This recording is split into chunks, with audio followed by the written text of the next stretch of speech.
Kasus asusila yang mencoreng institusi pendidikan agama kembali terjadi dan menghantam publik. Kali ini, peristiwa kelam tersebut melanda salah satu pondok pesantren di Kecamatan Pujut, Kabupaten Lombok Tengah.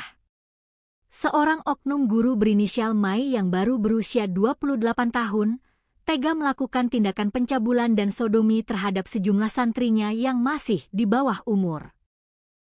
Tempat yang seharusnya menjadi ruang aman bagi anak-anak untuk menimba ilmu agama dan moral, justru berubah menjadi tempat terjadinya trauma yang mendalam bagi para korban. Aksi bejat oknum guru ini tidak serta-merta langsung diketahui oleh publik. Tabir gelap ini baru mulai terkuak pada tanggal 7 Mei 2026 yang lalu. Kasih Humas Polres Lombok Tengah, Ibtu Lalubrata Kusnadi, mengungkapkan bahwa semuanya berawal dari keberanian salah satu korban. Santri tersebut mengeluhkan kondisi kesehatannya yang sangat tidak nyaman. Karena rasa sakit yang dideritanya, ia kemudian dibawa untuk memeriksakan diri ke puskesmas setempat. Hasil pemeriksaan medis dari pihak puskesmas sangat mengejutkan, karena korban didiagnosis menderita penyakit menular seksual.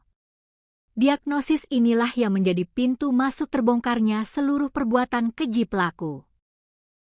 Rasa sakit fisik dan psikologis yang diderita akibat penyakit tersebut membuat korban tidak sanggup lagi untuk bertahan di lingkungan pondok. Keesokan harinya, ia memutuskan untuk melapor kepada pimpinan pondok pesantren dengan alasan ingin pulang ke rumah.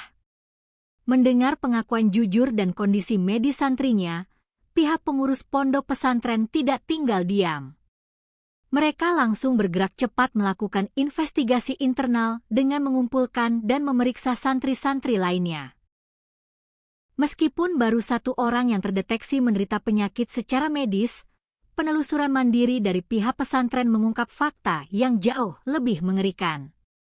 Ternyata, jumlah santri yang telah menjadi korban aksi bejat Mai berkembang hingga mencapai 4 orang anak. Bagaimana pelaku menjerat anak-anak didiknya? Ibtu Lalubrata Kusnadi menjelaskan bahwa tersangka Mai tidak menggunakan ancaman fisik ataupun iming-iming spiritual untuk menakuti korbannya. Modus yang digunakan pelaku adalah dengan memanfaatkan fasilitas teknologi. Pelaku sengaja mendekati para santri dengan cara meminjamkan telepon genggam atau gadget pribadinya agar korban merasa dekat dan nyaman.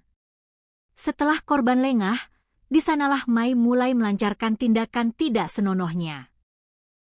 Berdasarkan hasil pemeriksaan pihak kepolisian, tersangka mengakui bahwa seluruh perbuatan asusila tersebut dilakukan di dalam lingkungan pondok pesantren. Mirisnya lagi, aksi tersebut dilancarkan secara berulang, baik saat jam sekolah sedang berlangsung maupun pada saat malam hari di saat santri lain beristirahat.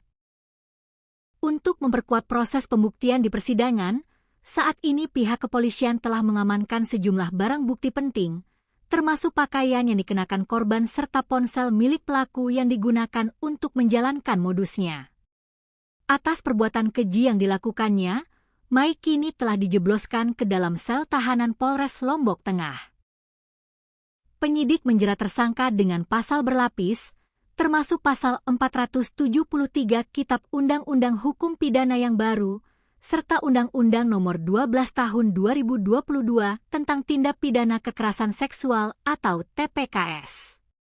Tersangka kini terancam hukuman pidana minimal 3 tahun hingga maksimal 15 tahun penjara. Kasus ini menjadi alarm keras bagi semua pihak untuk memperketat pengawasan demi melindungi anak-anak dari ancaman predator seksual di lingkungan pendidikan.